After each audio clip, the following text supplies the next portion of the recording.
মানুষে বলে ভাগ্য নাকি ক্ষণে ক্ষণে পাল্টায়, আর ভাগ্য নাকি মানুষের হাতে। তো ঠিক আছে, মানলাম, সবই মানলাম। তো ভাগ্যটাকে পাঠানোর জন্য এত চেষ্টা করতেছি, কিন্তু হয় না। আসলে এটাকে তাহলে কি বলবো বলো, এটা তো ভাগ্যই বলতে হবে না। তো এটাই। তো সব কাজে কিন্তু আমি মানে চেষ্টা করি আর কি, সবাই চেষ্টা করে। তো এই যে এখন দেখো, যেমন হচ্ছে আমি এখানে মাংসটা রান্না করবো। তো আমি যথেষ্ট পরিমাণ এখানে শ্রম দিয়েছি, চেষ্টা করছি একদম ঠিকঠাক মতো ঝাল নুন করে, মশলা ঠিকঠাক করে, সুন্দর করে একদম মানে মাংসটা রান্না করা। তো তারপরে যদি মাংসটা যদি হঠাৎ একটু নষ্ট হয়ে যায় বা পোড়া লেগে যায়, তাহলে কি বলবো বলো, এটা কি আমার মানে অসতর্কতা, নাকি আমার আসলে এটা ভাগ্যে ছিল যে আজকে মাংসটা এরকম হবে।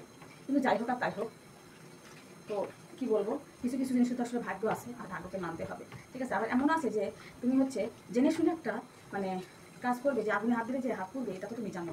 তো নিজে নিজে যদি ইচ্ছে করে আগুনে হাত পুড়িয়ে ভাগ্যকে দোষ দাও, তাহলে তো হবে না, ঠিক না? তো এটাই আর কি, তবু আমরা চেষ্টা চালিয়ে যাবো, বাকিটা ভগবানের হাতে। কি বলো বন্ধুরা? তো তো সেটাই আর কি। এখানে দেখো মাংসটা রান্না করছি।